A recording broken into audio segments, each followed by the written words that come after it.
Hello and welcome. This is 5-Star General. And this is Lord Lokgar, bringing you yet another daily.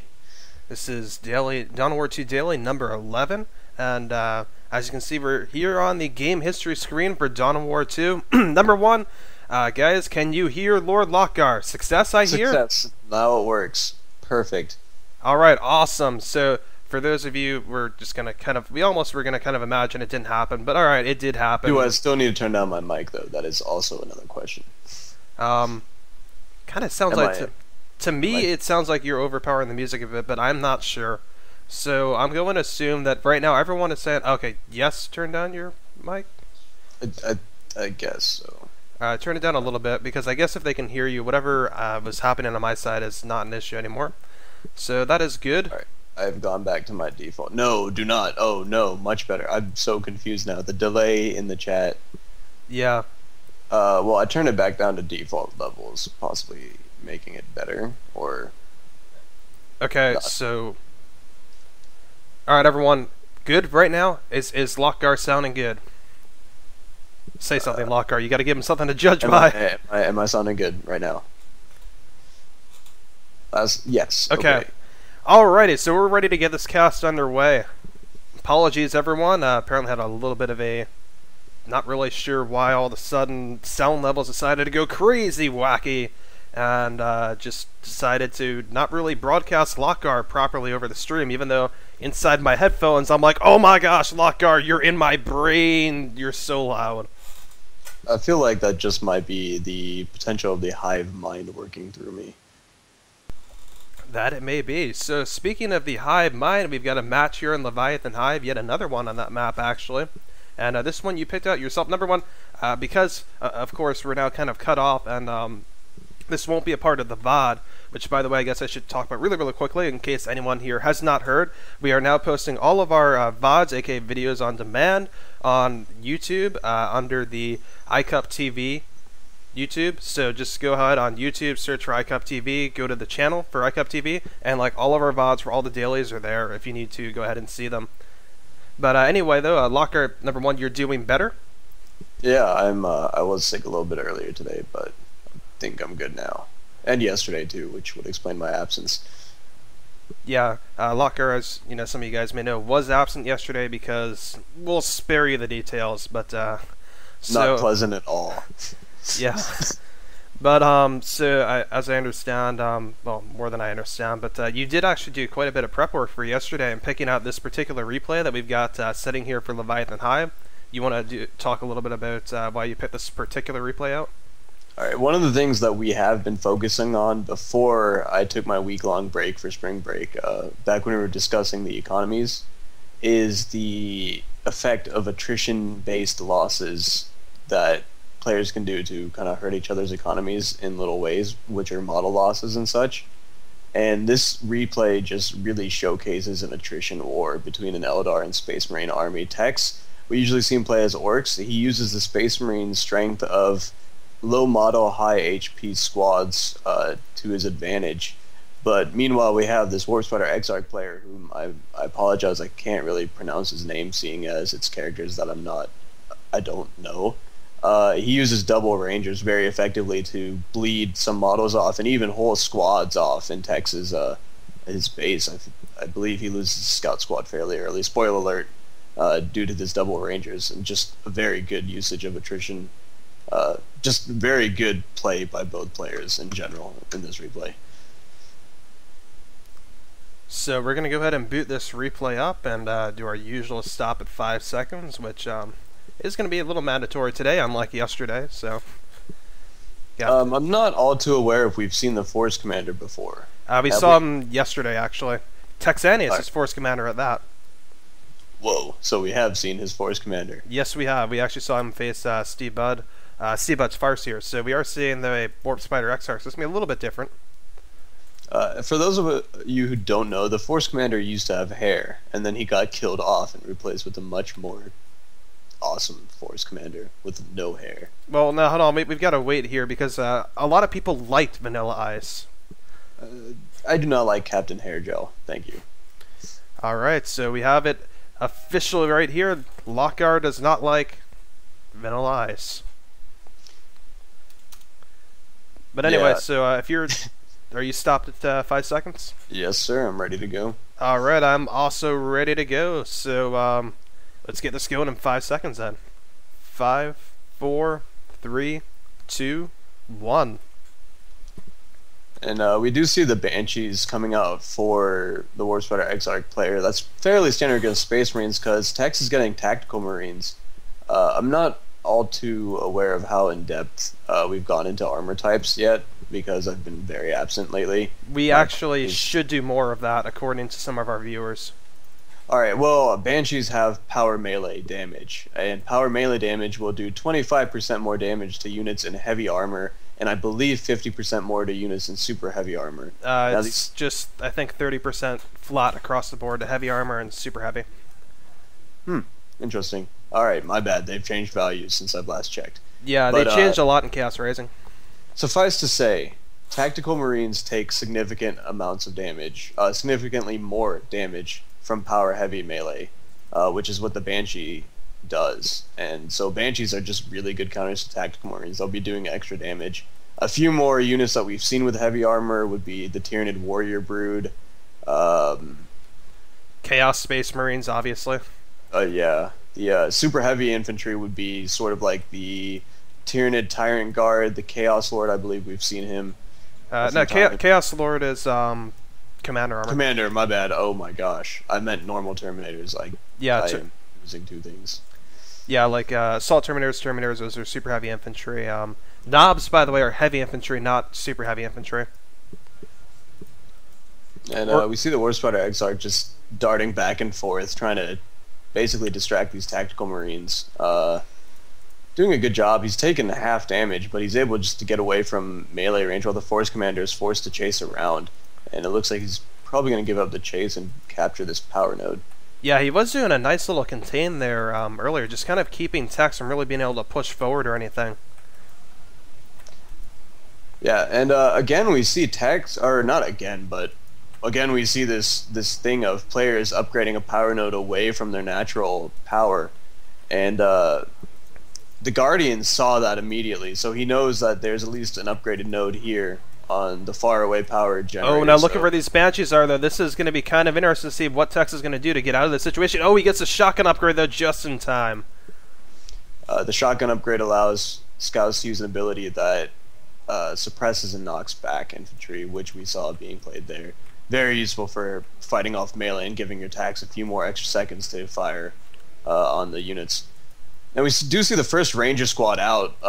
He's getting the Pathfinder gear, which will allow him to infiltrate and cast Hollow Field, which cloaks all units within a certain radius. And it also allows the Rangers themselves to infiltrate as well.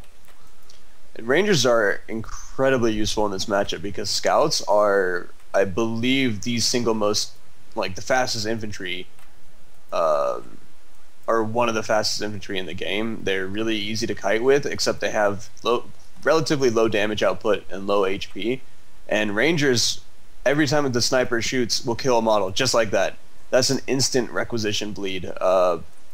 And you can force Scouts off with shotgun upgrades very quickly by forcing them to lose just one model. And this double Ranger build will basically bleed them to 1 out of 3 models, forcing a retreat before they can possibly get off their ability, their shotgun blast on the Banshees.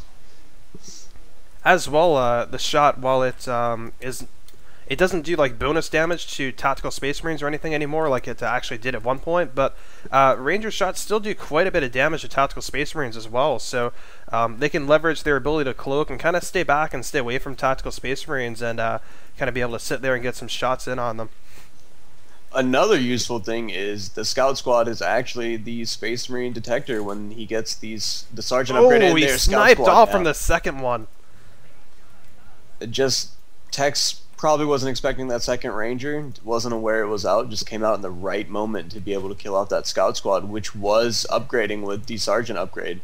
Quick thing I would like to finish up that note, though. The Sergeant, while providing detection, only provides detection in range 25, I believe, which is past the Ranger's arc of fire. So this double Ranger build will... Sorry, it's range 30, so it is a little bit higher, but yeah, Rangers definitely have the range to go ahead and outrange that. Yeah, and so with two Ranger squads, potentially if they fired on normal models, that's two models down, forcing a pretty much an instant retreat, allowing your Rangers just to infiltrate. And we saw a tac model go down. That's quite a bit of requisition. And these Rangers are getting off without losing a single model. Now, what we are seeing though from Tex though, in the meantime though, is that he's not really bleeding power in any of this. This whole build at the moment, other than trying to get that Scout Sergeant out, he hasn't spent any power, and so in essence, oh my bad, the shotguns are basically it. So outside of the shotguns and the Scout Sergeant, all of this has been requisition. And so even with minimal power output and even getting the node bashed over here, we see that he's already teching a tier 2 well ahead of his opponent. Yeah, and we've made this note several times, I feel like, in many casts, that getting to tier 2 ahead of your opponent, and you can manage your economy at the same time, is a huge advantage. And especially Space Marines, their Razorback is fairly cheap for the amount of damage output it does if you can get it out early enough before the Eldar player gets out appropriate counters, which would be Bright Lances, Warp Spiders with Haywire Grenades, and even the Banshee Exarch upgrade, which all happen in tier 2. And now Tex is getting out a Razorback, and the Eldar player is now just taking up to tier 2, so if he pushes this advantage, he can do some heavy damage. Yeah, and the Razorback is really key, especially right now, because these dual Rangers, there isn't much in Tier 1, honestly, that Texaneous can really do against dual Rangers, and there isn't much many races can do in Tier 1 against dual Rangers. Basically, they're just really good at economic bleed. They're able to kind of use their stealth to keep away from most of the units and be very dangerous from them. And oftentimes, the best thing to do is just get a Razorback, and then you can put a detector in that, and that'll actually basically give the transport detection. So you see Orcs use a lot of times with war trucks, they'll put a shoot a squad in the war truck and get detecting war truck and be able to dump stuff out, and that's really how you go about countering Rangers most of the time. I believe we saw for the Emperor being placed on the tactical Marine squad. Sometimes it's hard to see global abilities just from the indicators, but for the Emperor is the Force Commander's global, I believe, 75 red? I believe it's actually 50, but I could be wrong on that. Possibly reduced it. For the Emperor, increases unit range damage, which can be used to great effect if you just have a firing line, basically, and a few squads to suppress or delay melee from hitting you. Yeah, and actually, I'm not sure if that was for the Emperor or not, though, because the Force Commander popped Battlecry at the exact same time, and this kind of goes back to one of Dawn of War 2's issues, is that a lot of abilities and stuff, they kind of just go by as far as buff icons and stuff, or yellow for damage buffs and blue for defensive buffs and stuff like that. So it can make it really tough to tell the difference between certain kinds of buffs, because oftentimes there literally is no difference. One thing I really liked about Texas play here, two Rangers bleeding out this tac squad, but one thing I really liked is the second tac squad started upgrading with the Flamer, loaded into the Razorback, then went to the generator farm and completely bashed it. That was an excellent play, I feel like. The Flamers, he upgraded them in tier 2, so he didn't waste that power, in that he was able to save that 25 or so power to get up to tech 2 quicker and pull out this Razorback, and then upgrade in tier 2, do the damage, and he still has this Razorback as an advantage. Yeah, he's got to watch out for this Razorback, though, because the Bright Lines and Exarch Shields are chasing it down. And he is actually going to get up on this cliff here, which is going to help him out. He's actually also grabbing the reinforced. Nope, he actually decides to cancel that. Maybe not very confident about being able to get this out alive, or maybe a little bit more confident about the support that his Force Commander is going to bring to the table here. He did kill the Exarch, though, which is quite a huge power loss to the Eldar player, especially after just well, he has a huge stockpile, but if he continues to lose power faster than he's gaining it, which is quite possible with dual Ranger builds, especially when a Razorback is out in the field, it's going to put him in a spot of trouble. And a Librarian coming out for Tex, Librarians have great synergy with Tactical Marines. Smite is also a very useful ability against Guardians, dual Rangers, and Banshees, or really any infantry. Yeah, Smite basically... actually, the interesting thing about Smite, by the way, if we want to talk about that for a second, is that it actually... a lot of abilities, actually, even in Dawn of War 2, have damage types. And Smite actually has a damage type, basically, that is... I'm not sure if it necessarily is Plasma, but its damage, what it is good against and stuff, is all pretty consistent with the plasma damage type. So it does like 150% damage to heavy armor and super heavy armor. So actually it will do more damage to a squad like Tactical Space Marines than it will to like LR infantry, for example. Now, of course, that's somewhat offset by the fact that most heavy infantry tend to have more health anyway. We also see the Armor of Alacrity on the Force Commander that allows him to use the sprint ability, and the Power Fist, which is going to allow him to sort of soft counter vehicles. The Power Fist does come with an ability that is a stun, or possibly just a snare now. It is a full stun. A full stun it is then. Also, this second tac squad just going around capping up the requisition points off to the flank behind the Rangers is usually a good move. A lot of players sometimes overlook the requisition point that isn't necessarily their natural, but it's always a good idea to get that capped, even if you're being gen bashed. Sometimes it really comes down to what your economy looks like, your army, like, and all of that. But he did get gen bashed fully, which oops. But he's also counter bashing with the flamer. He is being he's being forced off here though by these dual Rangers, and he's got to watch out for these Banshees as well. And actually the Warp Spider Exarch on the other side of things. Ooh, this is going to be very dangerous for this tac squad. The Banshees are right up on them. They should be able to get at least one more model kill out of this. But now the Force Commander and Librarian are going to be able to come and support as the Bright Lance is retreating. No, they're actually not supporting, but the tac will get out alright. And also, Tex is just building a Scout squad now. Scouts are the unit that repairs vehicles in the Space Marine arsenal. So on top of being very fragile, speedy units, they also have the repair ability, which they're very important in Tier 2, and he has to spend that requisition to replace them right now, which can really hurt a player's strategy in Tier 2 if he has to replace a starting squad. So I also want to point out really quickly here, well, a couple things. Number one, the Power Fist we mentioned is a kind of a soft vehicle counter, but it's also just kind of a generally good weapon for the Force Commander. It's special attack, which when you pop Battle Cry, as he has here, you'll do special attacks like almost constantly. Special attacks are just kind of like, it's a attack type in melee that you have like your character has a chance of doing, and typically it'll have some kind of like knockback or area of effect damage or something.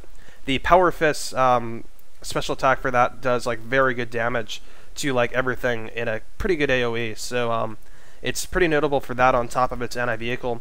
But I also want to go really quickly to detection in Dawn of War 2. It's not full on like StarCraft, for example, where like if something is infiltrated, you absolutely have to have a detector in order to reveal it, right?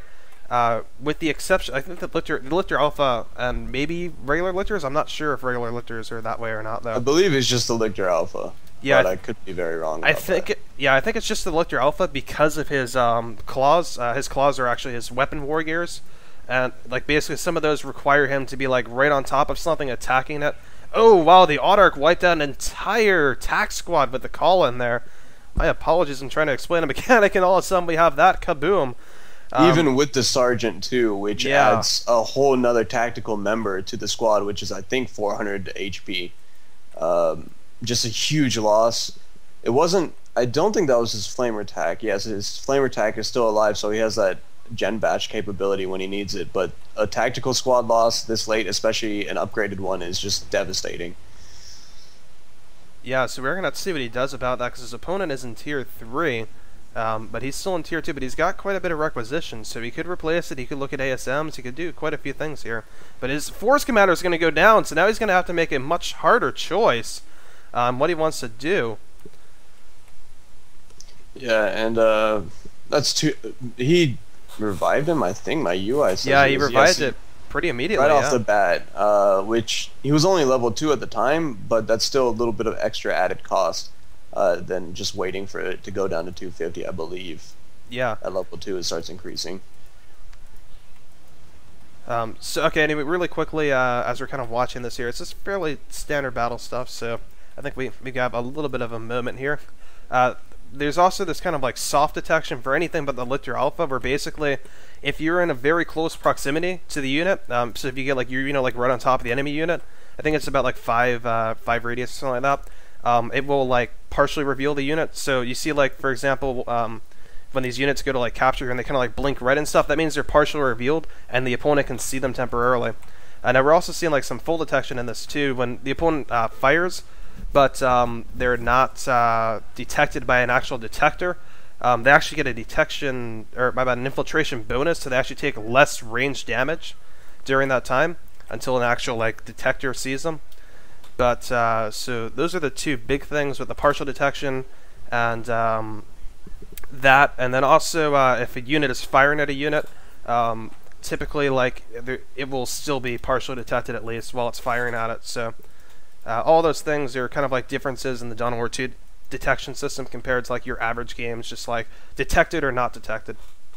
Also, we did see the use of the scout with the sergeant upgrade, which allows him to detect inside the Razorback, just to detect and basically have an armored detector, which is very, very much needed against rangers who can eliminate your detectors before they even get into range. Yeah, that's basically what makes the War Truck and the Razorback so useful. I mean, they're also great because a lot of times, again, they're just straight up great for proximity detection, so you don't even need the detector in there a lot of times. But, ooh, these Banshees are really, really low here, and in fact, they go down. The Force Commander managing to go ahead in there and finish off the Banshee squad. Now he gets straight to the Razorback to get away from the Autarch here. Interesting, the Librarian is still kind of out running around. Actually, it looks like maybe Tex's idea here was to get them in the Razorback and make an aggressive push out. Although, then again, the Force Commander is pretty low on health here. Oh, he's going to go after the Falcon immediately, though. I really like this war gear combination he has. The Armor of Alacrity and the Power Fist allows him to sprint up and stun vehicles with enough energy once he's leveled up. And just go to town on them, especially if he goes to the back and does rare melee hits. They do, I believe, double damage. And the Power Fist already does quite a bit of damage. We saw that one strike took it down quite a bit of HP. One quick note is that the Eldar vehicle, this Falcon, does AV damage. So it is also a light AV counter. It is their transport vehicle. It costs more than other races' transport vehicles, but it also has a little bit of soft AV damage. Honestly, oh, go ahead. Sorry. And in Tier 3, it does unlock the upgrade for the energy shield, which is basically just a mana shield. So what I was going to say, my apologies to you there. I thought you were finished talking. So But yeah, basically the Falcon is actually kind of like a hybrid between a transport and a tank. It actually moves a little bit slower than like a Razorback or a War Truck, but at the same time it has way more firepower. As you mentioned, it has soft AV and the bubble shield in Tier 3. Oh, by the way, see a Ranger squad go down there to Tactical Space Marines. But yeah, this shield here is incredibly effective. We see that it's taking a lot of hits from this Force Commander, who's generally incredibly effective at taking these kinds of things down. Taking a lot of hits from him to go ahead and even bring just the bubble shield down alone. Meanwhile, we have these Tactical Space Marines popping, and they shall know no fear on the Warp Spider Exarch here, just continually knocking him back, and that will kill him, actually. Very nice usage of that. We've kind of mentioned this yesterday, I believe, actually, but it's an ability that once you get the Sergeant in Tier 2, it allows you to continually, well, once you charge up damage. Actually, Lokgar, did you see that? I can see why he's saying like the Force Commander turned away before he got his last hit off. Yeah, I mean, there's been a fair bit of lag in the game, so I guess that could have something to do with it, but that was really weird. That was slightly awkward. I've seen a lot of weird things in my time with Dawn of War 2, but definitely that's one of those ones that just kind of is up there as like, wow, I don't understand why that would happen. I feel like it's one of those scenes in the movie where the main character turns away from a vehicle and it just explodes. Maybe puts on some sunglasses while he's at it. But yeah, this Librarian, I think he has heavy death gauge spinners. Yeah, he does. Warp Spider Exarch does, which is basically does more damage than normal death spinners, which is his default range attack, and allows him to toggle an ability which causes knockback to whatever target he's firing on, which makes it an ideal hero killer or single model killer. Basically, Librarians and the Force Commander, and even Tax, because keeping one model of a 3-man squad down indefinitely is 1/3 of the squad's DPS, which is amazing. Yeah, and they scale that pretty evenly too, until you have like plasma attacks and stuff like that. But You know, it's not like big shooters where out of like 5 models, like 2 of them have some really high portion of the damage per second.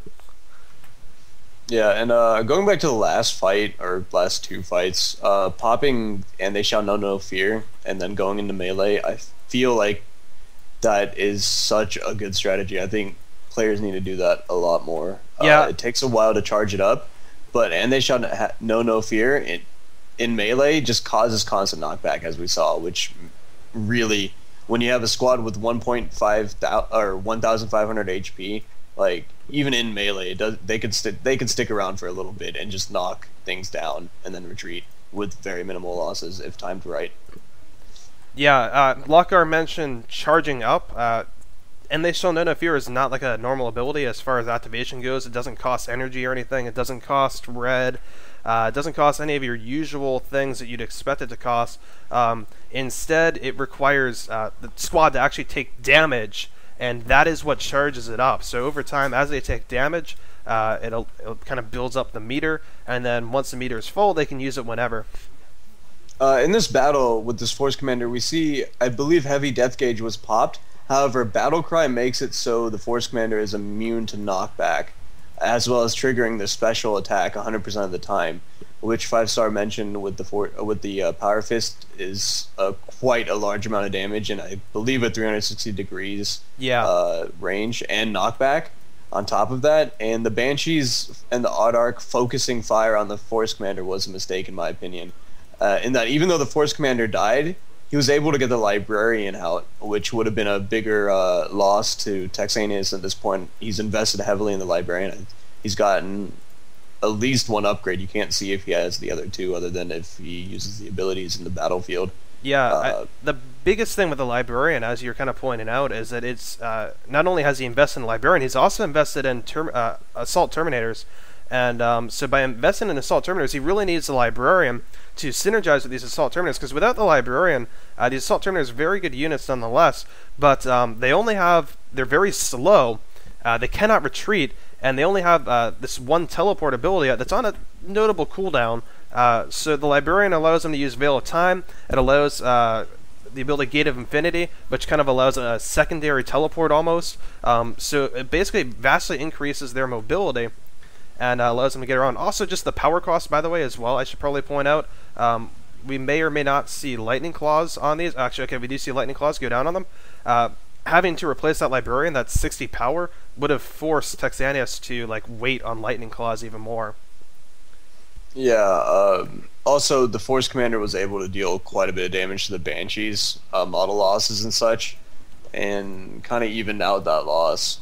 Yeah. Actually, I think the Force Commander actually managed to wipe a Banshee squad earlier, basically with that combination. So yeah, he had a Scout squad firing on it, but mostly it was the Force Commander. Yeah.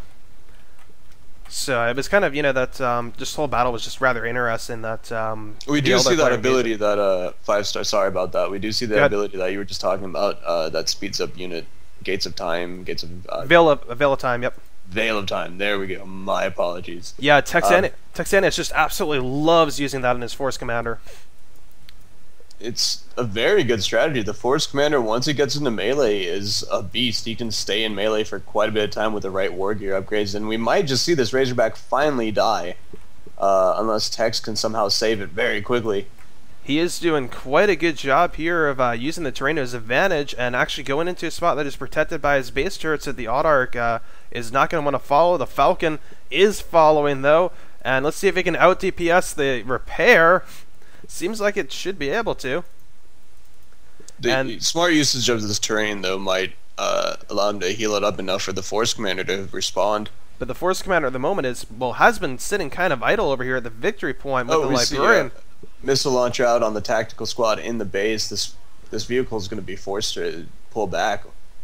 But he's exposing his rear armor, which, against a tactical marine, missile launchers are mostly burst damage anti-vehicle, in that they don't really do consistent damage. Every now and then they'll fire a rocket, which does heavy damage. So it's even more important to get rear armor hits on a weapon like that, where it's fired maybe once every... Librarian is trying to get the cap, and eventually he's just going to get out of here. He cannot risk losing it at this stage of the game. He does kind of have a decent amount of resources. He could probably replace him pretty easily, but I don't think that's what Tex wants to do here. I think he'd prefer to go ahead and get something new. Possibly even just a last step would be kind of nice at this point, honestly. But I'm not really sure what Tex is thinking here. He's kind of actually had this Lightning Claw Assault Terminator squad just sitting up at that top victory point, so he seems to definitely just be playing the victory point game with his opponent at 29 victory points. That certainly works. Yeah, he has 150 remaining. The Warp Spider Exarch is down too, so Tex knows that there won't be any super sneaky ninja caps with teleports unless he revives him, which Eldar just did just now. He's getting phase shift armor, which... well, here comes the cheese. I believe we've explained phase shift before. I know we did show HQ 007's replay. Well, actually, I'm not sure. I think that was last week when you weren't here. But we showed HQ 007's replay of phase shift. Well, him against his Chaos Sword against just a lot of phase shift, a lot of phase shift. It's kind of a fun replay because he won, but it was kind of disappointing play from the Eldar player, I would say. But you know. And we see this battle cry. The Banshee's focusing on the Force Commander yet again. The Exarch goes down. And the Lightning Claw Assault Terminators are going to get in on this here. And they're just going to tear through these Banshees, which, you know, again, Banshees do a fair bit of damage to Assault Terminators. But Lightning Claws do a little bit of splash damage when they attack. They attack at a pretty good rate, and they do a lot of damage per second. So they are just absolute beasts in melee combat. You typically do not want to engage them in melee with any infantry. If you're going to engage them in melee, you're going to want to engage them with a walker. And ooh, in the meantime, we have these tactical marines going down into this Audar call-in. They are going to retain one model here, and Tex's capping efforts are going to succeed. He actually uses a triple orbital bombardment beam. Remember, people, now you can actually go ahead. The orbital bombardment used to be like you targeted and then like 3 beams, just I don't want to say random. There actually was a pattern to it, but 3 beams, you know, came down in a randomish pattern, right? And now you can actually select where the beams go. We see Tex targeted all 3 right on top of the capping Brightland squad to make sure they wouldn't be able to cap that. Yeah, orbital bombardment. I really like that you can target it now. I'm happy that they added that in with the Manticore and decided to sort of rewind and put that into orbital bombardment as well. Yeah, I really like that move as well. So yeah, I mean, basically we saw that Tex responded pretty well to the tier 1 play of the Eldar player here with the double Rangers. By the end of the game, we didn't see any Rangers on the field, and that is largely because once you get that Razor back out, the Rangers really lose a lot of their effectiveness. We saw they were still finding ways to be effective just by doing their absolute best to avoid Texas forces as much as possible. You know, I did turn off notifications, by the way, so guys, I don't know why those keep coming up here. But anyway, as I was saying, you know, once the Razorback was out, it allowed Tex to really go ahead and aggressively push the Rangers whenever he needed to. It allowed him to take back a lot of map controls. So even though he lost that squad early on, getting to tier 2 quickly obviously was the right thing to do here. Yeah, one thing I also liked that he did was loading up the scouts into the Razorback, but every time he entered combat, if he felt that his scouts were safe enough, he would unload them so they could add their little bit of damage to the fight. And a lot of players might just leave a unit in the Razorback because, you know, they're safe there, they won't take much damage, but really they're not contributing anything other than the detection ability. And if they're going to contribute that anyway because, hey, you drove them right into the middle of the battlefield, might as well unload them, let them do their damage, and if things get too hot, load back up and run away. Yeah, so a very good game by Tex on the whole. Took some pretty hefty losses to Audar call-ins, would maybe be my only thing, but you know, then again, there is no global sound or indicator for that or anything, so I think that is something that players are still adjusting to, having to really check their squads really closely when the opportunity for that to come in from the other player arises. It can really has a good chance of giving lone squads and stuff. And you know, we also pointed out really good use of the Force Commander. Actually, just 2 pieces of war gear with Armor of Alacrity and the Power Fist, but also using the Librarian with the Force Commander constantly. That's something we saw yesterday from Tex, and we have seen pretty consistently from Tex's Force Commander. I believe we also showed another replay earlier last week, maybe, where he played again on the same map, and it was actually one of the earlier times, I guess, they was using the Force Commander, and also, I guess, one of his earlier usages of Lightning Claw Assault Terminators, because he actually wasn't using Gate of Infinity with them yet. So I remember in the replay comments for that, we were actually criticizing him a little bit. We're like, you know, you played a really good game and this and that, but you could have actually kept your Lightning Claw Assault Terminators alive had you used Gate of Infinity instead of just suiciding them, despite how successful a suicide it was. But so we do see, nonetheless, just we have seen consistently the Veil of Time on the Force Commander on top of Armor of Alacrity just makes him into the speed demon that can compete with the Autarch almost as far as speed goes, and that really is saying something. Except he's much beefier than the Autarch in straight up combat. And Battlecry helps a lot. Yeah. But yeah, I think the next game we have is DA Trojan versus xHoLyHammerx. And this one, actually, I just kind of picked it out today, right before the cast. We were looking at a couple of things on what to do, and this one came up as a pretty good game, apparently, so a little bit on the lengthier side at about 30 minutes. So with the earlier issues we had as far as sound and stuff goes, this may drive us, I don't think we're going to be going long today. I know that Lokgar has to go, so we will see where this takes us.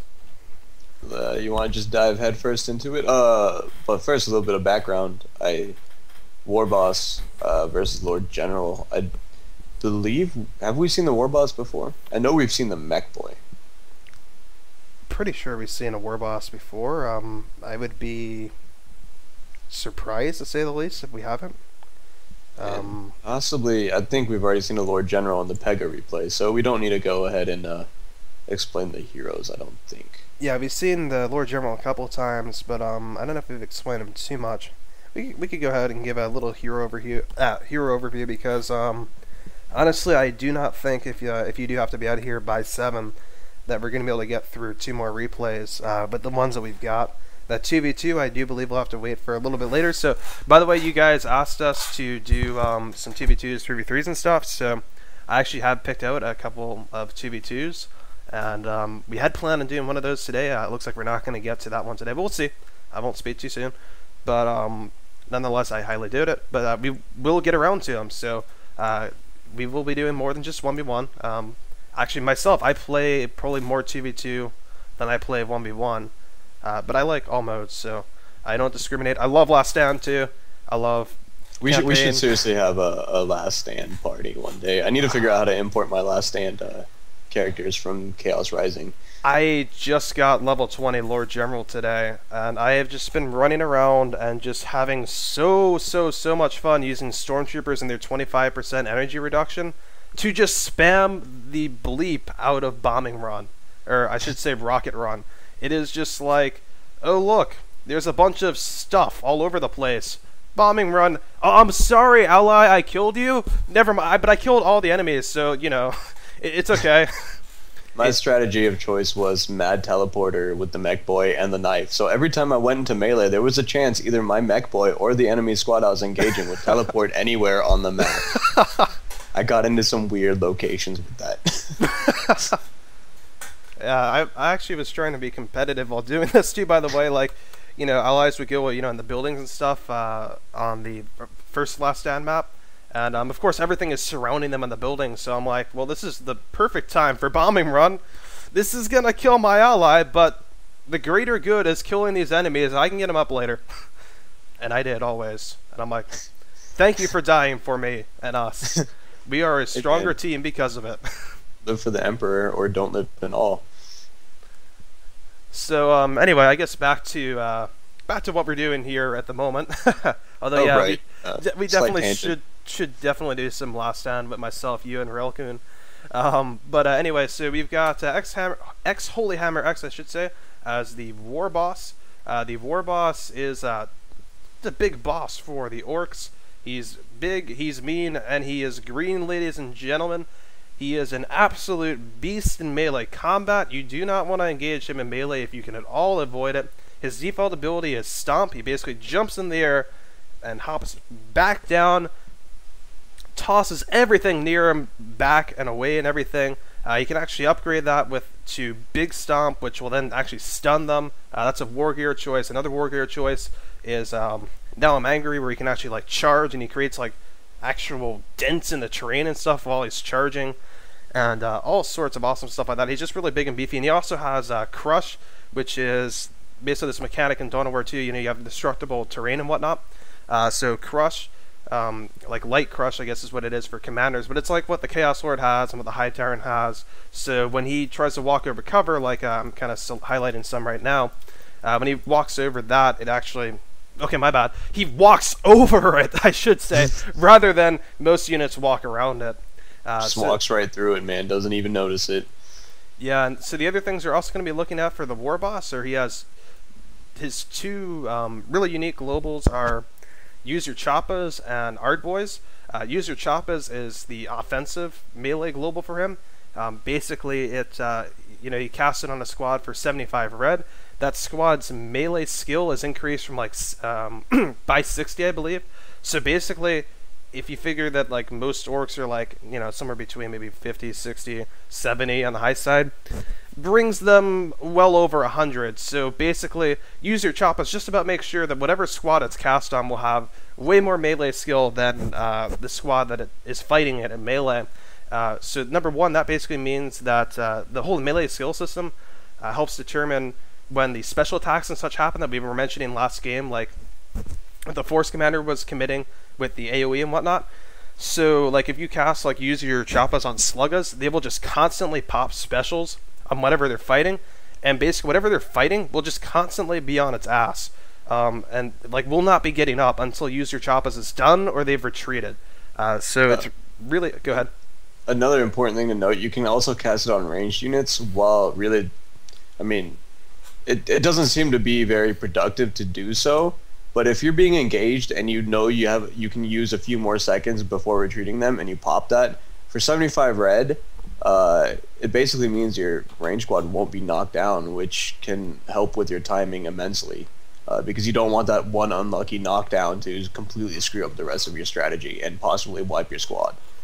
Yeah, although you do have another option for that as Warboss, which I'll get to in a second here. But the other function of Use Your Choppas is that it also increases melee damage, I believe, by like 50%.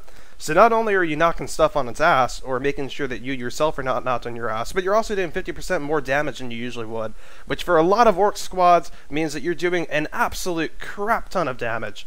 Especially like Use Your Choppas on Stormboys that like jump on top of Devastators or anything. Stormboys are power melee, Devastators are heavy infantry. Ooh, that does not turn out well for the Devastators. They just die like instantly. It's almost one of those things where you almost can't even retreat out of it. But then the other global that the Warboss has is Ardboys. And Ardboys is kind of like the opposite of Use Your Choppas, sort of. It's still for melee, but it's the defensive end of things. It greatly reduces the damage that your units take in melee combat. Now, either of these alone on a squad basically allow that squad to usually take on almost like a Slugga, for example, usually will take on anything almost all the way up to some of the most elite tier 3 infantry with just one of these two globals on them, because either they're able to just continually knock back something so much that they don't take damage and they dish out damage for so long that that's really significant, or the amount of damage reduction from Ardboys is just ridiculous at times. So that, fighting a Warboss or his units in melee is incredibly dangerous. What you were saying earlier about using these abilities on range units, Lokgar, is a great point, because also Ardboys is also great for that, because if your range units are engaged in melee, go ahead and pop Ardboys on them, and it won't stop them from taking knockback, but it will have them take greatly reduced damage. So a lot of times if you do that, it'll take your opponent a couple of seconds to realize, oh, whoa, why is this range unit not just dropping absolutely dead to my melee? Well, you probably have other range units, maybe other melee units that are in the thick of things, and all of a sudden that squad is just getting eaten up by other squads. Yeah, that's a very good point. You can actually just use both too if for some reason you have that much red, and bam, your range squad is not going to die anytime soon unless they're attacked by assault terminators and whatnot. Even then, well, yeah, okay, the range squad and melee, yeah, probably not, but Use Your Choppas and Ardboys on a squad is that is easily one of the toughest squads in the game to bring down in melee. So also very important to note. Sorry, again, it's fine. Always cutting into you, but remember how we just talked about how like undistinctive ability indicators are on units? Oh yeah. Hard boys and use your choppas use the exact same generic. Wait, hold on. Ard boys, I think actually is a blue circle. The issue is use your choppas and Wog.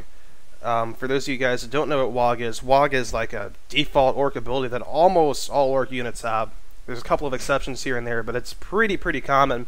Basically, it increases like damage, move speed, damage resistance, a couple things. Very low amount per cast, but it does it for all orc units within a radius. And if you have like the more orc units within a radius that you have activated, the bonuses actually will stack. So if you have like, let's say, 1 unit in a radius, it'll do it. My bad. If you have like 3 units in a radius and you only cast it with 1, it'll apply it to all 3 of those units, but it'll only do like 1x, right?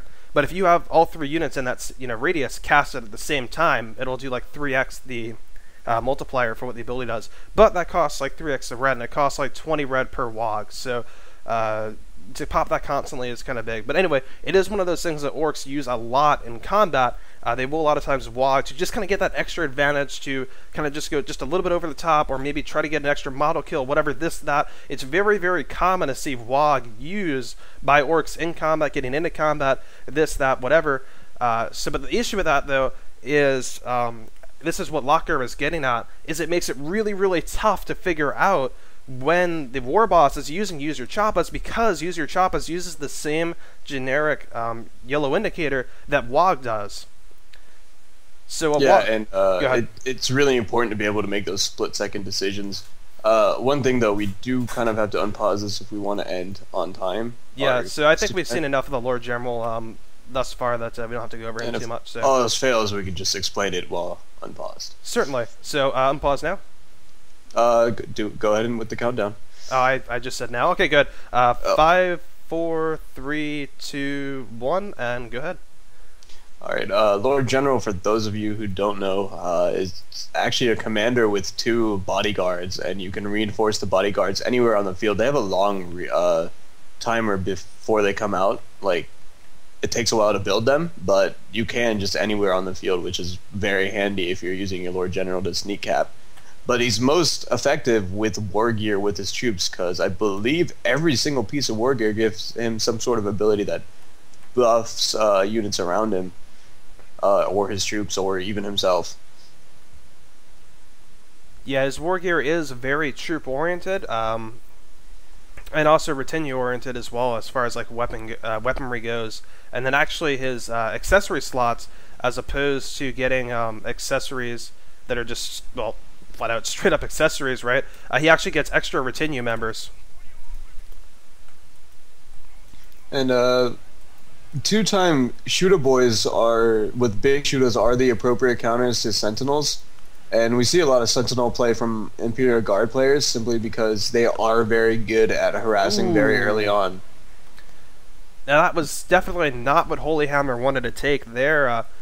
You've got to basically plan to eat stomps. Stomp is what the Sentinel is able to do to kind of, it's intended as a melee counter, but it also is a nice little disruption mechanic for it as well.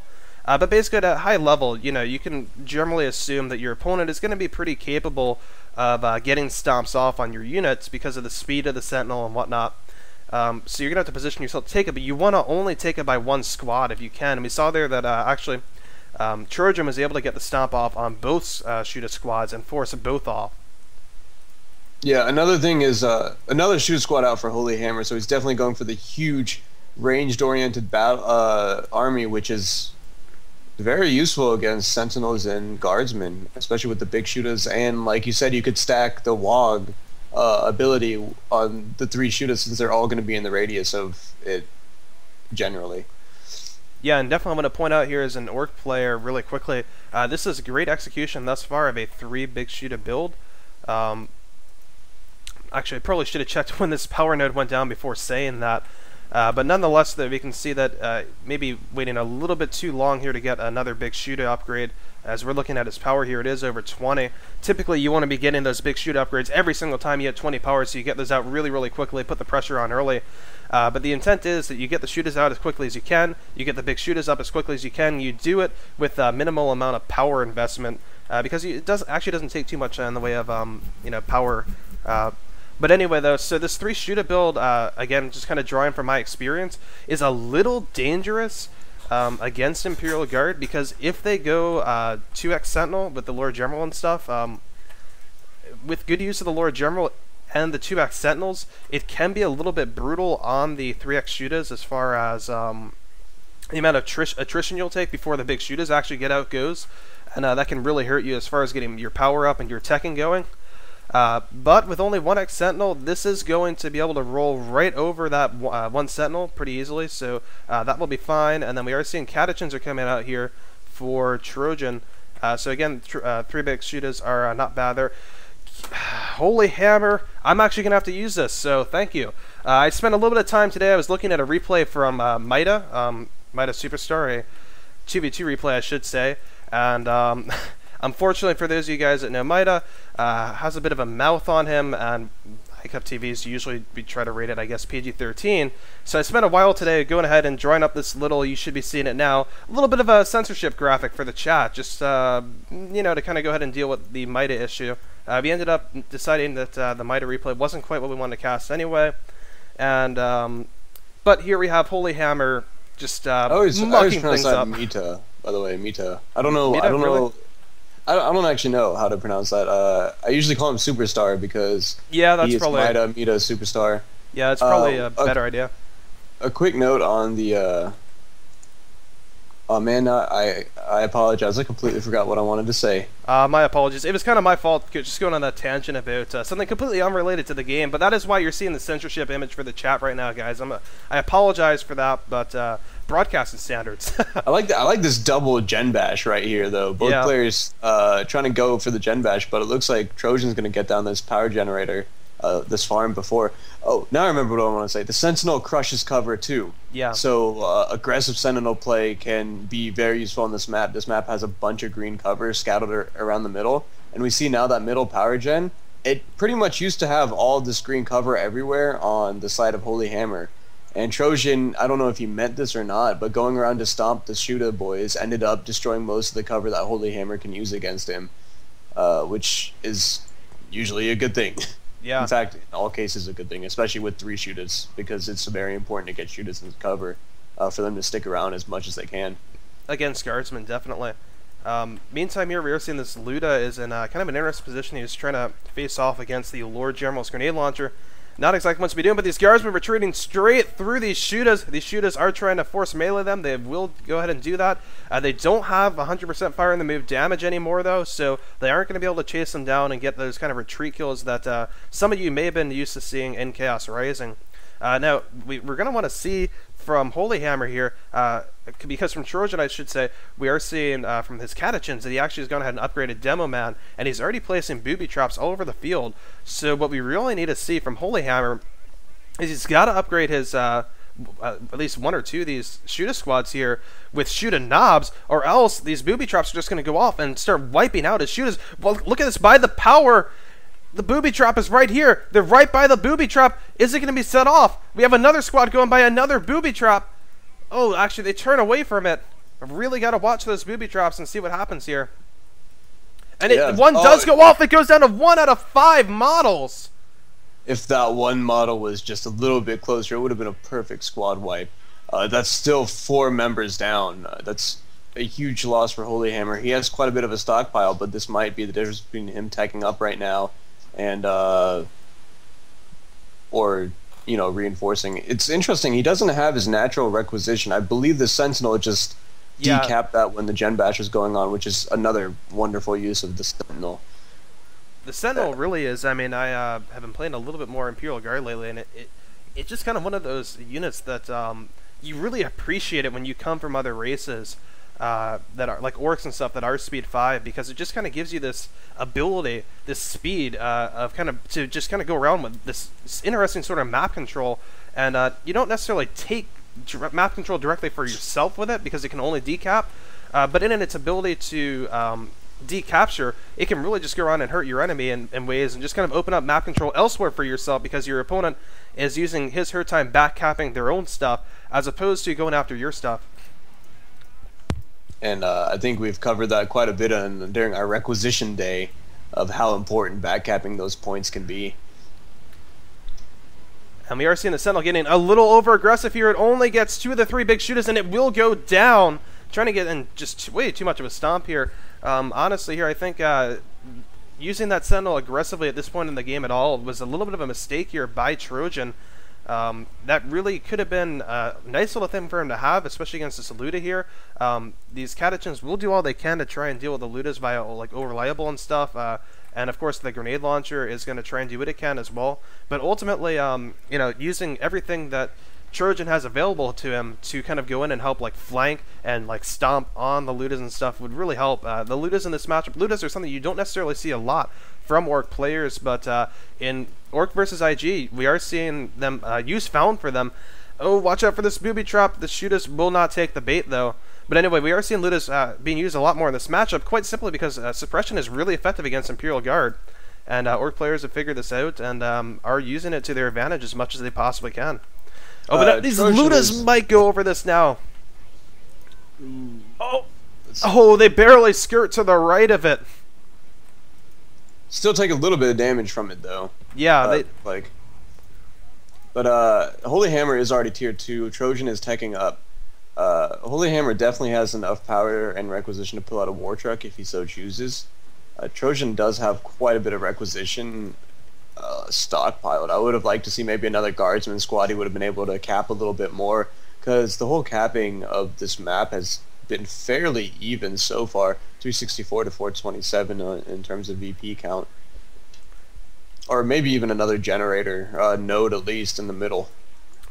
Personally, at the moment, what I would prefer to see from Holy Hammer, actually, rather than a war truck, and oh yes, we're seeing it! Good job, Holy Hammer! I am happy. Is a Weird Boy. Yeah, the Weird Boy, again, kind of going back to this matchup of Orcs versus Imperial Guard. The Weird Boy is just absolutely one of the best units in the matchup.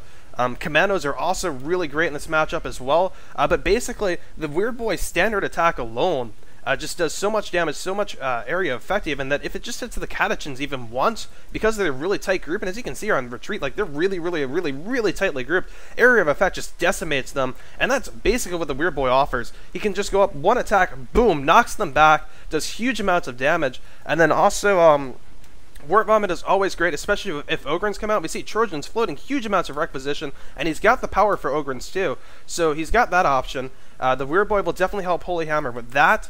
And then also the Weird Boy offers Zap, which also, against anything like Blobby and stuff where you can kind of get it to jump between multiple squads, which definitely is like almost always the case when we're talking about Imperial Guard. Again, it's just another situation where the Weird Boy is good, and so just all these things that the Weird Boy can do a pretty good job of, and I think it's just a great choice for this matchup.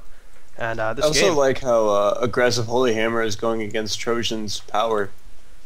Trojan hasn't really spent all too much power. He has upgraded his Devils and his Lord General a few times, but definitely has a lot more requisition than power, and constantly going after the power delayed these Ogryns enough, possibly delayed these Ogryns enough that the Weird Boy is just going to be able to counter them every single time with War Vomit and then 3 times shoot us. Yeah, and that really is what the Orc player needs to, basically needs in order to counter Ogryns, unless, of course, you're able to get Commandos on the field somehow. But that is a little bit easier for Commando Knob than it is for the Warboss here, as Commandos don't come out in Tier 3 until Tier 3, I should say, for most Orc Commandos, but good God. Commanders, not Commandos.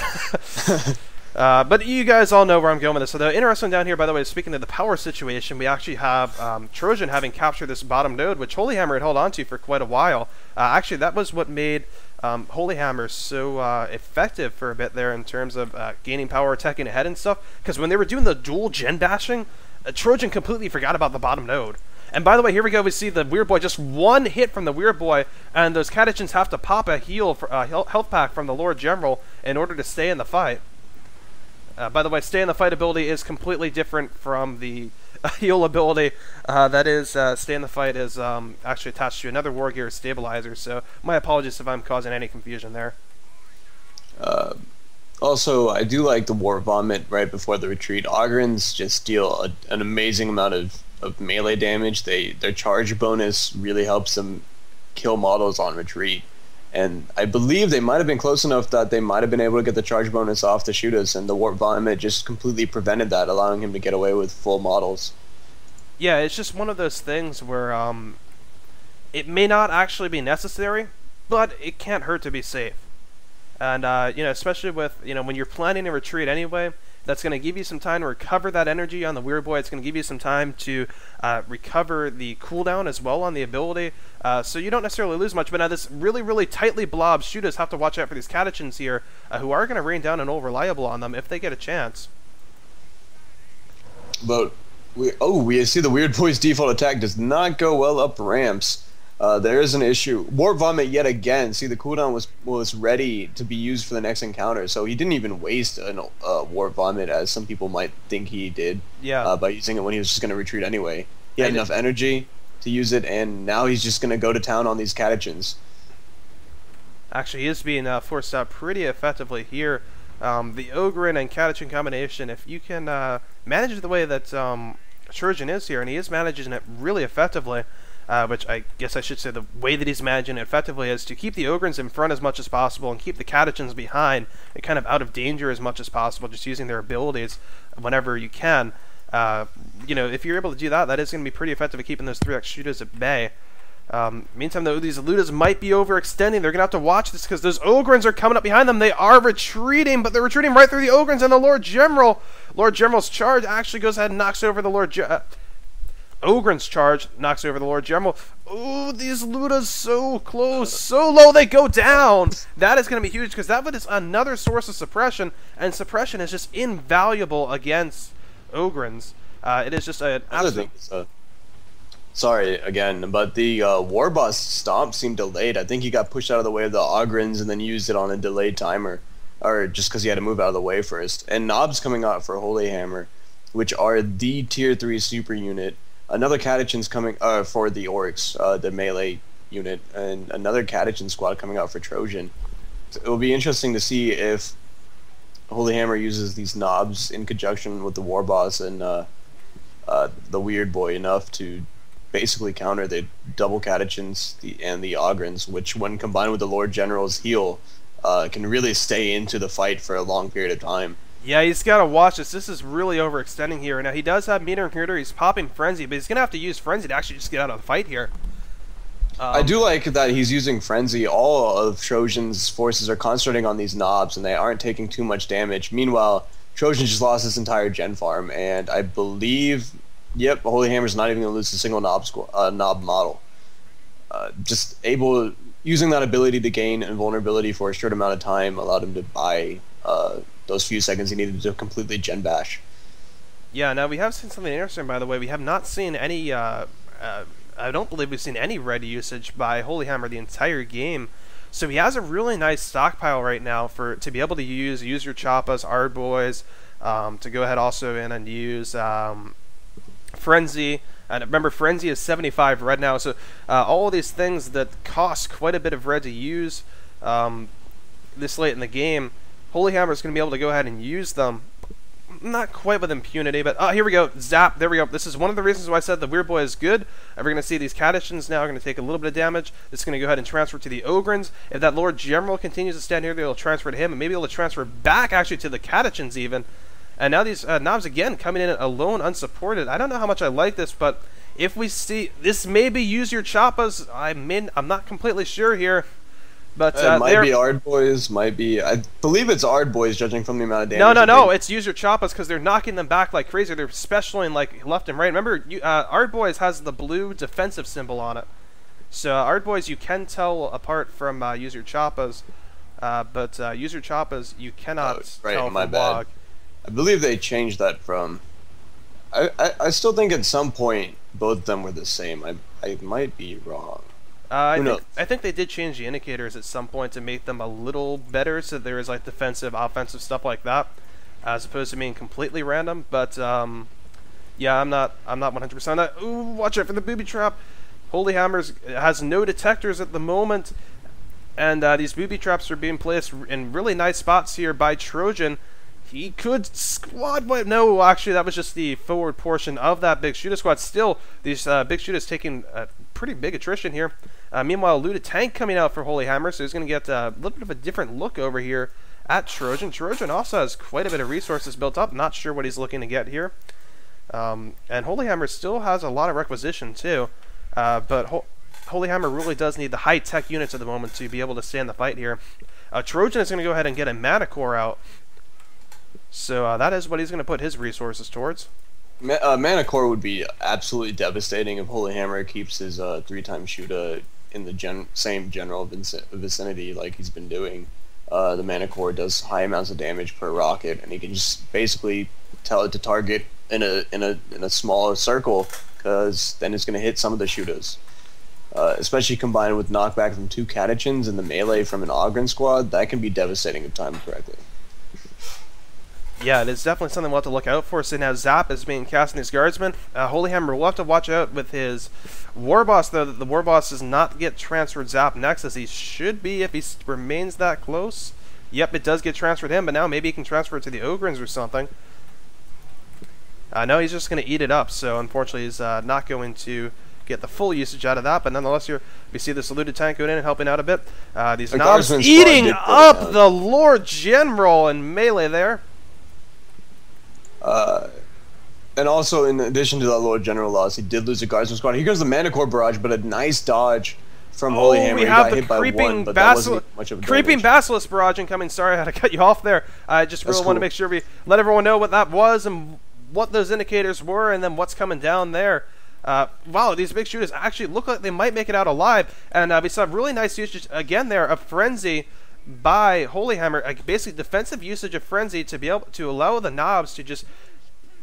I should actually go kind of a couple steps here, because the knobs will survive a creeping Basilisk barrage, no problem, right? The issue though is that they might take a fair amount of damage from it. If they take a lot of damage from it, they've got to look at retreating, possibly getting out of the fight, you know, doing something that gets them off the field. If they even that, like, sorry again, but even healing an HQ for a knob squad, they have 3,000 HP, I believe, without the sergeant, 4,000 with the sergeant, which he just got now, or the knob for your knob, man. Go ahead and get that. But basically, that's just a lot of time they're out of the field healing up, even if they didn't lose a model from that high damage ability. And using Frenzy allows them to bypass that completely. Damn, yeah. Done. No, that's fine. I feel like I talk too much at times, so if you have to cut me off, feel free. It was my bad. Also, we do see these commandos that you were looking forward to seeing coming out. Ah, yes, commandos. As I do the finger prism of evil. I do like also how xHoLyHammerx opted to get a looted tank before even really upgrading his knobs fully. Most players would just go ahead and get those knobs out and try to upgrade them fully, but getting this looted tank out allowed him to get more really battlefield presence with a vehicle. And it's going to force Trojan to try to come up with some sort of counter for it. Yeah, and as we see, ooh, there comes the counter with the mana core just raining down on the tank. And see, meanwhile, the commandos, go ahead. A Burner Bomb and Love the Daka combo. Essentially, they throw a grenade that does AoE damage. You see it burning right now. And then Love the Daka, I don't know if it can be retreated out of, but if you hit retreat before, it doesn't do anything. Sketchy. But Love the Daka is essentially just knock back. Like, they shoot rounds that cause everything to knock back where they're shooting, which combined with the Burner Bomb, you can keep a squad locked into an AoE grenade, which just does massive amounts of damage. Yeah, for those of you familiar with the Apothecary and not familiar with orcs, Love the Daka is literally an area of effect version of full auto. Well, full auto is a little bit area of effect, but Love the Daka is like relatively large area of effect, but it also does friendly, so that's always something to consider. I believe it also doesn't do as much damage as full auto does. Yeah, no, it doesn't. We see the Basilisk barrage yet again. Trojan has used. Oh, very nice usage of Love the Daka there. Unfortunately, the timing was a little off there, because usually what you would like to do would be to use Love the Daka to knock back those catechins, and then terminate the Love the Daka, you actually can terminate Love the Daka just by moving your like commandos. You don't have to like retreat out or anything. You can just move them. That will stop the ability. So you can actually time it so that you can stun lock a squad, and then go ahead and move in like the knobs there. But unfortunately, you saw the friendly fire capabilities of Love the Daka. He wasn't able to time it correctly, so they got knocked back a little bit. But yeah, so as far as retreating out of the Love the Daka, by the way, because Lokgar started to bring this up, and I'll just go ahead and kind of clarify a bit. There isn't a ton to clarify because it's kind of a little sketchy. If you retreat before the ability is cast, you will get out no problem. It does not affect retreating units. But the issue is when you get chain knocked back, it's very tough to actually get the retreat order through. Occasionally, if you keep spamming the retreat button, like your units will just randomly actually be able to retreat out of it, and I have not found a pattern to it honestly yet. Despite the vast amount of times that I've used Love the Daka being a Commando Knot player, it just seems really inconsistent as to when it will allow units out of a stun lock and when it won't. Oh, this is a really interesting use here of oh my gosh, it's over there. There we go, over there. It's actually something you so rarely see from Orc players a lot of times that it's not that hard to forget that it exists. But I'm not sure if that was either the defensive use to get them away from the Manicore barrage, or if that was offensive use to send them into. I'm assuming it was defensive use. Possibly even a misclick. Who knows? It definitely wasn't a misclick. I think we know. I know that much because it takes so much clicking to get that ability going. Actually, it's why most Orc players don't use it. Just way too lazy. And this weird boy, who does seem to have full upgrades at this point, gets out no problem. And this Guardsman squad, there is that Burn-a-Bomb. Oh my gosh, that Guardsman squad was just instantly murdered. There is no other way to describe that. We can say amazing combo and whatnot, but they never even stood a chance. Nah, you need to. The only way you can really, well, unless you're incredibly on the ball, the only real way to deal with that combo is to have your detectors basically ready, and I don't want to say babysitting, but you know, you do have to have them somewhat near your squads, and be aware when you're overextending. Maybe pay a little more attention to your overextended squads. But I can't believe we haven't. Sorry, I can't believe we haven't mentioned the Warboss's war gear yet. He has the cyborg implants, which upgrades his default stomp to the big stomp, as 5-star mentioned earlier, way earlier in the cast. The Power Claw, which causes him to do a lot of single target damage to infantry and light AV damage, and the Trophy Rack, which weakens nearby enemy units. They do 30% less damage, and I believe that affects both ranged and melee troops. So it's an all-around just a wonderful combination for the Warboss to be able to tank out a lot of damage, dish out the damage, and then stun units around him. I'll tell you why we haven't mentioned it until now. He actually waited until now to get like most of this war gear. The only thing that he's had for even a little bit previous to now is the Trophy Rack. Excellent use again of Over There to get units away from the Manicore barrage. So that is indeed what xHoLyHammerx doing here. He's just using over. That was a little bit weird there from the weird boy. It almost seemed like he got the cast off, then got disrupted, and felt like he had to do it again. So I'm not sure actually if there were units there, if they would have been tossed again. That could have been interesting. I know the Ravener Alpha sometimes likes to dig like triple tunnels to the same location if you could knock him down, so it could very well be the case. You will literally have 2 tunnels stacked on top of each other, so they destroy one, and then, surprise, there's another tunnel full of enemy troops. But, yeah, so anyway, another booby trap going off, killing almost a full shooter squad. He's just... Trojan is really on top of that. He's putting them in great positions that will either cut off flanking troops or hit them on retreat. Yeah, and you know, at this point, I kind of have to ask why it is that xHoLyHammer is not upgrading some shooting knobs here. Ooh, this Zapcast goes down on the Ogrins here. Maybe not quite what he wanted, but we saw the intent of that was, and this is a really good intent at the bare minimum, and another nice way. Ooh, but this Manicore barrage could cause some serious issues. But let me go ahead and clarify the intent of what xHoLyHammer was trying to do there. You saw that he used Love the Daka from his commandos, and then you saw that he casted Zap. And basically what he was trying on the Ogrins, what he was trying to do was Love the Daka like that entire Imperial Guard force there, and then use Zap on them. So basically, while they are Love the Daka, while they're pinned down, there's this zap there, and they can't avoid the zap because they've got to be able to move away from the separate. Oh my gosh, these shooters are just gonna walk over these booby traps, aren't they? Ugh. Looks like. Nope, it's gonna Wow. get out. Wow. But he can't.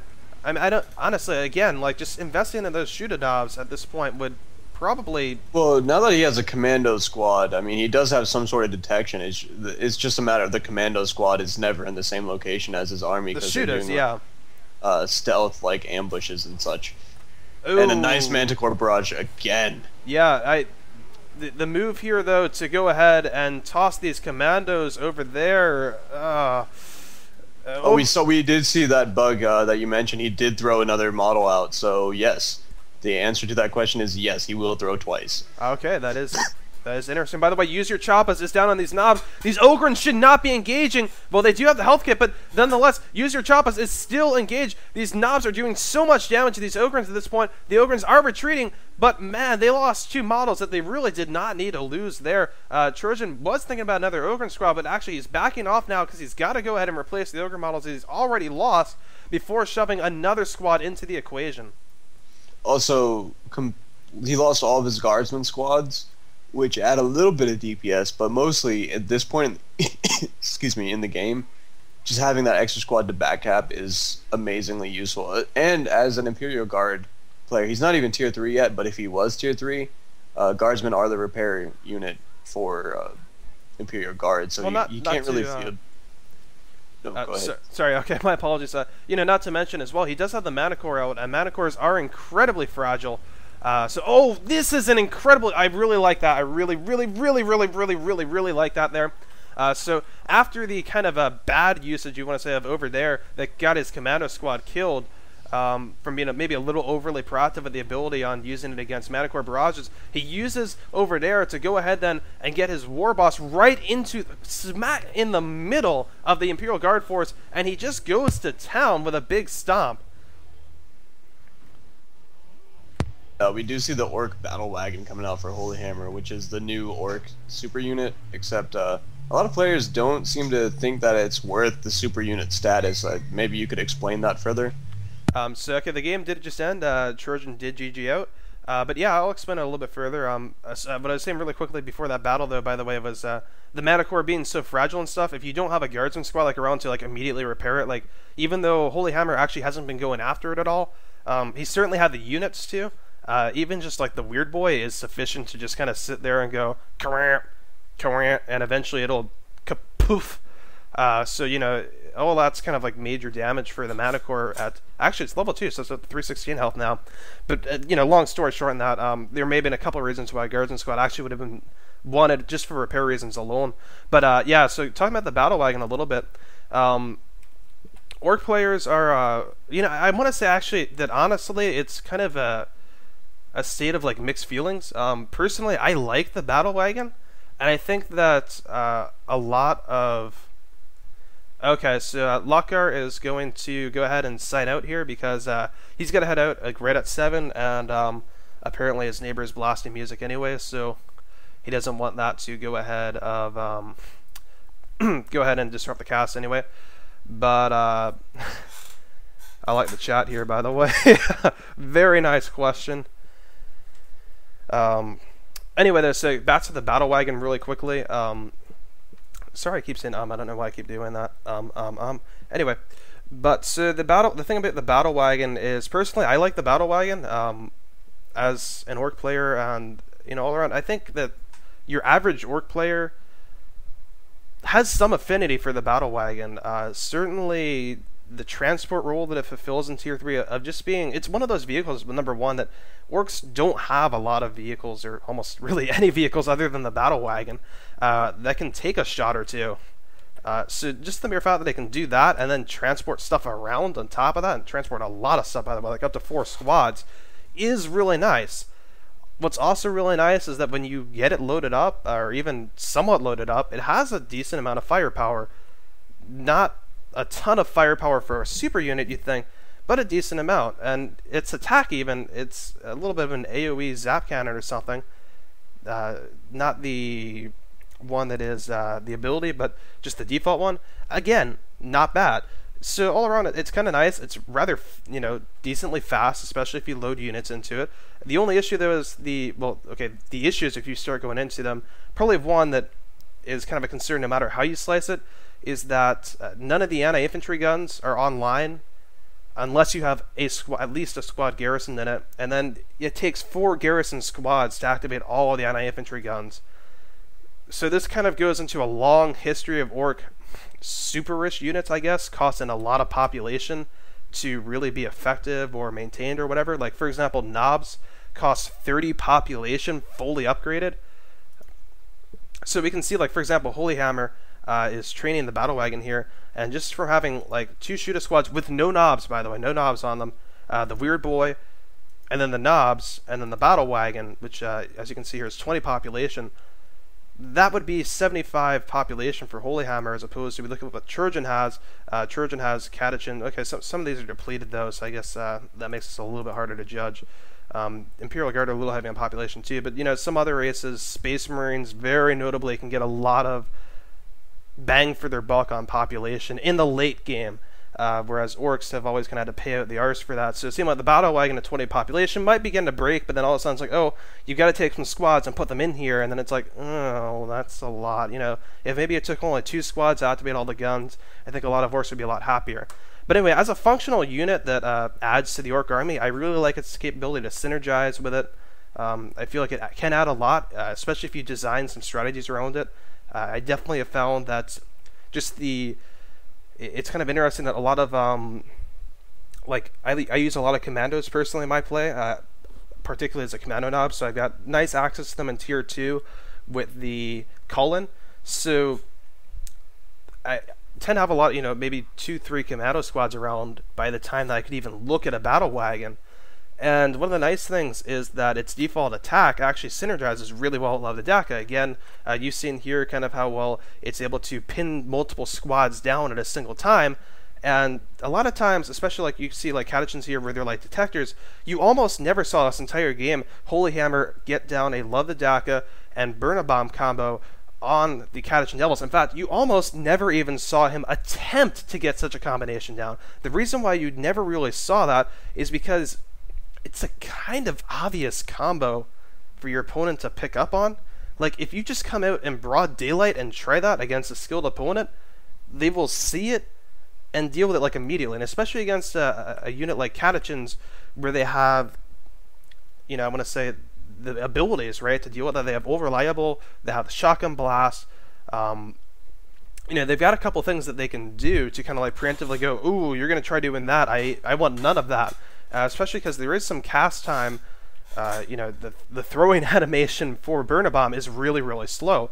But when you do that coming out of stealth, right on top of like a guardsman squad, for example, like what we saw over here earlier, it's much more lethal. So anyway, that's a little bit of background on kind of the whole like Lovdadaka Burn a Bomb things. But anyway, so what we saw with the catechins was that we were basically saying that the way xHoLyHammer is preferring to use commandos against catechins was just to knock the catechins back with Lovdadaka from as long a range as possible. So then, to do any damage on top of that, right, to do more than just take the catechins out of the battle temporarily, and then to actually capitalize on that, and to maybe try and wipe them, or take models off, do other stuff like that, requires getting big shooters and stuff to fire on them, tossing stick bombs, using weird boy abilities like zap, this and that. So all these kinds of things that work all right, but you definitely have to set them up a fair bit. The battle wagon is kind of nice because it offers you an option where you don't quite have to do nearly as much setup as you usually would, because its attack is kind of nice damage, a nice AoE, and it will go in and hit, do some nice damage on those knockback squads. Won't necessarily take them out, but especially it will supplement what you do pretty well. So, and it also hurts range blobs and stuff pretty well. Gives you a nice little transport in, transport out. Can tank some AB. So, again, in that sense, I think myself and a lot of other work players are really happy with it as a late game support unit. The, I guess, biggest issue, other than the garrisoning issue that we have, is just quite simply it costs, as you see, 700 requisition, 180 power, and 20 population, which is basically the cost of a Land Raider. there is no real comparison between the Battle Wagon and the Land Raider as far as what each unit is capable of. So that is where Orc players are just kind of a little askance at, like, this is our super unit. What? We don't understand. It's not really directly competitive with other super units if you just go straight up in a vacuum. At the same time, personally, I haven't really observed that being the biggest of issues. I've, as Commando Knob, actually gotten, like, I know there was one time I was playing a 2v2 and I was probably about 3/4 of the way done building a battle wagon, and I scouted that my opponent had just had a Land Raider roll out, and I'm like, ooh, you know, Land Raiders, Multigun and stuff, you know, they're battle wagon's not amazing AV, right? Anti-vehicles, so I'm kind of like, you know, maybe I want to consider a looted tank or something. Despite the Multigun on the Land Raider, you know, maybe I can outrange it and stuff, you know, do something about that. But I'm like, you know, I'll stick with the battle wagon because it's going to be better against everything else that I'm up against. So I'll do that. Upgrade the rocket launcher, my Commando Knob, and then I already had tank busters for other reasons. So, which actually is a little bit of a rarity these days. Usually I get BME Ludas, but that particular game I had tank busters. So anyway, but, you know, I kept it, and you know, was able to deal with the Land Raider basically by combining the battle wagon and my K-Knob and the tank busters and just microing them really well. So I guess with that said, while you do have to put a lot more population into it, a little bit more coordination and such, the battle wagon is a lot more powerful than it's given credit for, in my personal opinion. And you know, again, while it may not be quite the super unit that a lot of the other races have, it may not be directly competitive with them in a vacuum. I haven't really observed it being problematic, you know, in usage against other races or in usage in the game in general, right? So that's my little, I guess, rant on the battle wagon. I wasn't really planning on that, but Lokgar just set me up to go for it. So thank you guys for listening to it. Hopefully, maybe if you're an Orc player and you've eschewed the battle wagon in favor of knobs, maybe you'll give that a go. Maybe you'll give Commandos a go after seeing this. Maybe you'll give the Weird Boy a go and actually go ahead and use Over There a bit more, which is quite a fine ability. So a lot of nice, you know, Orky things here, and a great game by xHoLyHammerx on the whole. Just a really good Orc player whose chat I unfortunately had to go ahead there and block out briefly. But it was actually clean the rest of the game. So anyway, though, thank you for watching, everyone. This is 5-Star General. Lokgar has already left the room to go ahead and do whatever he is doing tonight. I can't quite remember what he was doing. But anyway, so guys, thank you for watching. This has been Dawn of War 2 Daily number 11, and this is, again, 5-Star General signing off. Remember that Friday, we will not be having a daily per se, but that will actually begin the casting of the Game Replays Open Season Tournament Series. That would be Tournament A of that. Coverage of that should begin at 4 p.m. Eastern Standard Time, I believe, so definitely tune in for that. I can't really tell you what else to do there. Additional details for that there are going to be up on the GameReplays.org site, for the Dawn of War 2 section, I should say. So www.gamereplays.org/Dawn of War 2. And so go ahead and look up the Game Replays Open Season, aka GROS. That is what we will be covering. Well, I'm not sure if I will be here. I may be on the main Game Replay stream, guys, so sorry about that.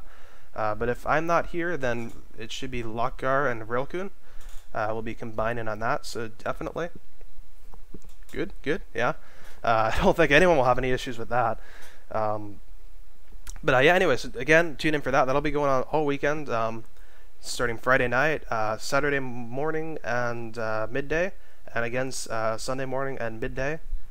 Saturday night maybe for some of you, Sunday night for some of you as well. And also remember the European Daylight Savings Time. I believe it's happening Sunday at 1 a.m., so times will be shifted a little bit for that. But anyway, thank you guys for tuning in. Again, this has been Dawn of War 2 Daily number 11. This is 5-Star General, and I will definitely see you next week. And I may see you sometime this weekend during the GROS. So, goodbye, everyone.